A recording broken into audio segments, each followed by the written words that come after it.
Before I get into this video, please go subscribe to my friend Toxic Triforce. He's a really funny guy, really great guy, I know him. And he made a video talking about his Zelda experience, growing up from a little kid up to today. So that would mean a lot to him if you go subscribe to him. And please stay tuned for his part 2 video, where I will be sharing my Zelda experience and a handful of other people that will also be sharing. But now let's get into my video. So here's the thing. Everyone is starting to hit the panic button by saying, oh, the Texans season is already done. We're already going to have a bad record. Deshaun Watson is wasting his prime on this team, and Bill O'Brien is the culprit.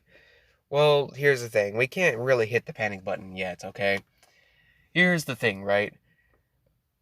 Watson did not have that many people to throw to. Honestly, he didn't. Like, yes, there was Cobb and there was Cooks on the field. Obviously, they were going to be on the field. But put it this way, right? There was no way that Watson was going to come into this game and already expect to throw to Randall Cobb and Brandon Cooks and being like, yeah, you got this. I believe in you. No, it wasn't going to be realistic like that, okay? Now, here's the thing. I did not expect Watson to trust Randall Cobb and Brandon Cooks right off the bat. I didn't expect that.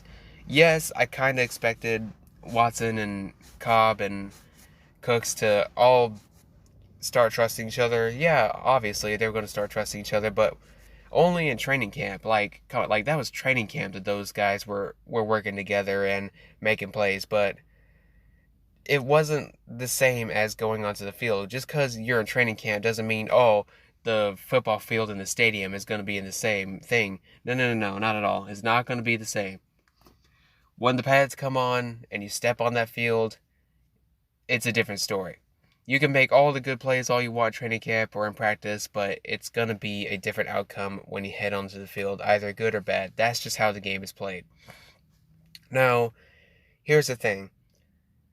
Watson threw to Fuller and Stills more than he threw to Cooks and Cobb. Why did he throw to them, you ask? Well, here's the thing. He trusts Will Fuller more because he played with them longer. He trusts Stills more because he played with Stills last season.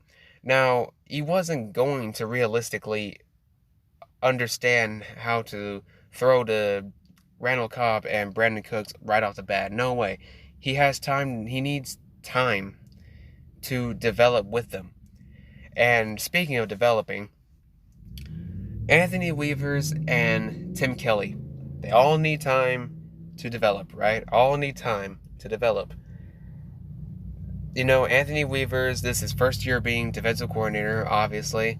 This is not Romeo Crennel this year. He has a bit of Rex Ryan in his play calling. He has his own way of blitzing and using players differently. So, I mean, honestly, this defense was not ready to be going up against the Chiefs. Tyreek Hill and what's his name? Travis Kelce were going to torch that secondary. They were obviously going to torch that secondary because they just don't know the style of play calling. They're used to Romeo Crennel. Most of the players there are used to what Romeo Crennel did. And so honestly, I just did not expect this game to be a clean sweep at all by the Texans. At first, yeah, I thought, oh, hey, the Texans are going to go firing on cylinders with the new defensive and offensive coordinators, and we got Brandon Cooks, Randall Cobb to fill in for D-Hop now that he's traded away. We're going to fire all cylinders and go in and win against the Chiefs. Well, unrealistically, yeah, I thought about that. I kind of did at first, but when the game started, or when it got closer to when the game started, I kind of had a feeling like, wait a minute, Watson has not thrown to Cooks and Cobb at first. He has not, really, other than training camp. Now, here's the thing. The O-line, however, offensive line, the left side, from what I saw, was pretty good. The right side is still trash, in my opinion. Now, yes, Titus Howard is healthy on the field, but Titus Howard was not ready at all to learn this new style of play calling. He was not ready to to know who to block, and he did not know at all how to function. Zach Fulton was alright, I guess. Laremy Tunsil, still great. And, like, pretty much that entire right side was just not good at all. Watson was running for his life again, just like he always does. Now, here's my expectations for next week. I don't see us winning against Baltimore either. I don't see the Texans winning right off the bat in the season. I think this is going to be a 2018 season all over again. It's going to be 2018 season all over again. It's going to, because like I have a feeling Houston's going to start off like 0-3 and then after that start racking up a ton of wins. Okay, now here's the thing, guys. We shouldn't hit the panic button right away when we start off 0-3. Shouldn't hit the panic button. There's still a season to go on. There's still a whole ton of games to play, and this team is learning new play calling, is developing, and we don't have D-Hop no more to have like 1,000 yards a season no more. No. This is different. We have new players now. This is different now.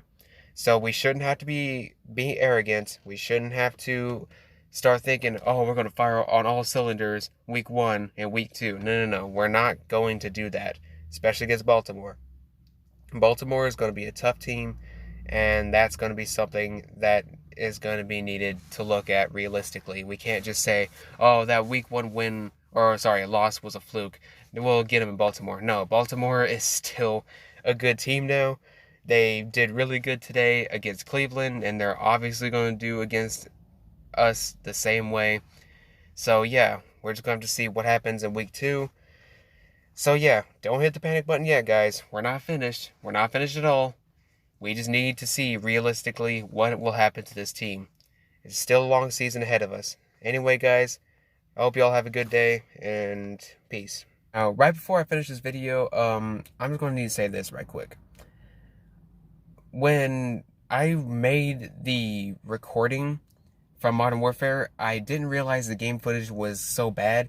To me, it looked like it was a little laggy, but if it pops out bad in the video when this is uploaded, I'm sorry. I'll be sure to record better footage next time, so you'll be able to see my gameplay footage better, and that way you won't have to be like, oh, you're judging me over laggy footage. Okay, this is my first time recording a video like this, so don't hold it against me, please. Just please don't.